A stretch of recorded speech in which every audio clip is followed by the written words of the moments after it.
Welcome back. You're watching Creating Cooperative Kids, and I'm your host, Bill Corbett. Reality shows and YouTube videos have people screaming at each other. Newspapers report on violent crimes on the front page, and cars are flying by us with loud blasting music emanating from the open windows.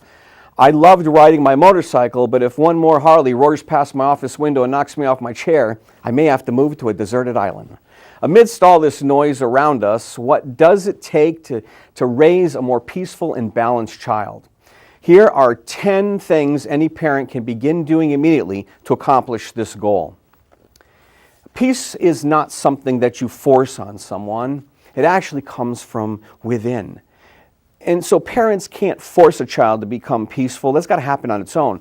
What parents can do actually is create an environment that is more conducive to development of that peacefulness. Now, a child learns to be peaceful in many, many ways. But just for the benefit of this short clip, I want you to understand that you can begin creating that environment so that peace will grow. So that we want our children to become more calm, more balanced, and there's a few things that we can do to make that happen. So let's get started. The first one is to keep electronics and toys out of the bedroom.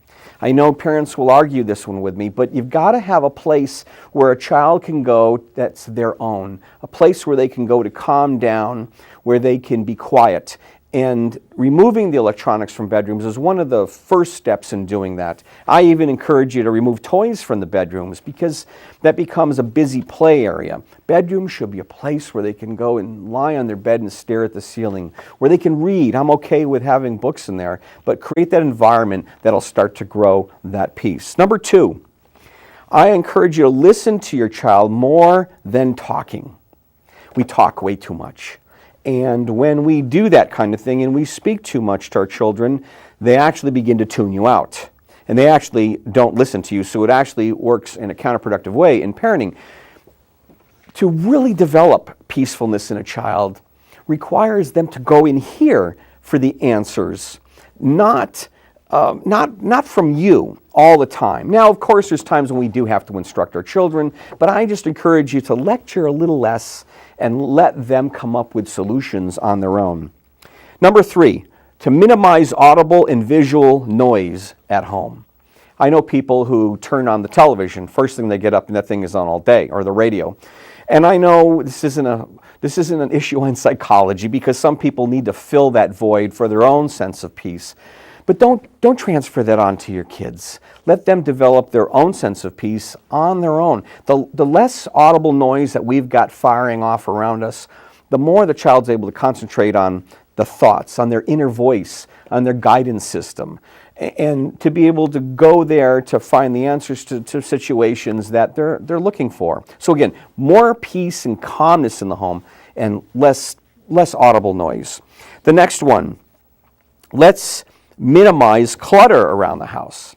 Now, an interesting thing that I learned years ago was everything that is laying around your house is speaking to you. Okay, so you've got stacks of stuff on your desk, on the kitchen counter. It's all talking to you. And after I learned that, I went home and realized all stacks of stuff are going, pick me up, sort me, put me away. And that stuff just drives you crazy. So the less clutter that we have around the house, the more likely we'll be able to walk a more peaceful life as an individual. The next one, let's take a look at number 5, introduce your child to meditation or prayer. I'm not saying you have to pick up one particular dogma or another. I'm just saying teach a child how to speak quietly with their inside voice. Teach them how to meditate, just to be quiet for a moment. Amazing things happen when we tune out the rest of the world and focus on what's in our mind and what we think. And if you're a spiritual person, teach them to pray early. The whole point is to go to a place that's quiet, it's within ourselves, and from that, amazing magical things can actually occur. The next one, number 6, take yoga classes with your child. Now, this is new for me, and I did attend a couple of retreats over the years, and we did take yoga very early in the morning, but it was awesome. I really enjoyed it, and I would love to make that move myself to go more to that type of activity. So I encourage you to, it's a great activity to work with your child, to bond with your child, and there's classes all over the place. All I have to do is do a search for them, and you can find them. Number 7, create family activities that speak of peacefulness. What kinds of things can you come up with as a family that requires little or no electronics, that is more of a quiet activity? For example, I know one parent who declared reading hour in their home. All electronics were turned off. Everybody had to find something to read. Not only did that become a more peaceful time at home, but of course it also taught the child how to read more and encouraged them to read. What kind of things can you do as a family that really embodies the whole message of more peacefulness? Are there things that you can go to? I know if you open up your local newspaper and you read all kinds of different kinds of activities that don't require turning on a television or a computer, especially nature. There are so many wonderful places that offer places where you can bring kids to look at things and see activities. I know in October, the harvest time, a lot of farms are opening up their places to allow families to come in and share and enjoy the things that farms have to offer. Number 8, create no cell phones or Facebook time periods. Sometimes we just need to shut down those electronics. It's like creating a no-fly zone. Amazing things will happen if we actually do that. Now, I know the kids are going to scream, especially if you've allowed your children to have things like Facebook and cell phones. So if that's your choice, then that's the decision you've made. But you can create a no electronics time during the day. You can shut those kinds of things off for a while. I think it's really important to make sure that we shut them down during times that children are supposed to be doing homework. If they're going to their room, parents need to collect those cell phones and those laptops. They should not be allowed to go in there. And I know I'll get all kinds of email messages over this one, but it's more important than you may realize. Number 9, reduce TV, computer, and video game time to 1 hour a day and no more. I even met some families recently that don't allow it even during Monday through Friday, and that's awesome. We've got to cut down because that's the window to the chaos. The more your children are able to see on YouTube and on computer websites, the more it just infests and comes into their life and robs them of the opportunity of being more peaceful. Finally, become a more peaceful role model.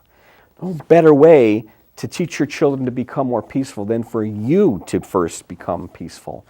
That means you got to take a look at how you're living your life. What are some things that you can do to start demonstrating in front of your child, what does it mean to be peaceful? If you're a spiritual person, you should at least be demonstrating prayer in front of them. Let them see you praying. Let them see you meditating. Let them see you going for quiet walks.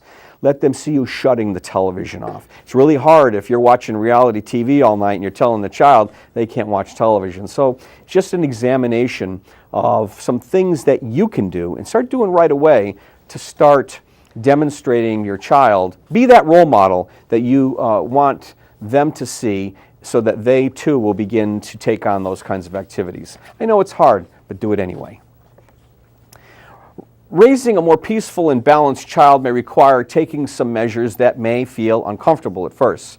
Now, don't implement all the things I suggested here, but instead take them one step at a time. Discuss them with your child and be patient and calm if they resist. Remember, the most important aspect of teaching a child to be more peaceful is to show them what it looks like. Coming up after the break, I'll be addressing a viewer's question directly related to this topic. Don't go away. We'll be right back with more Creating Cooperative Kids.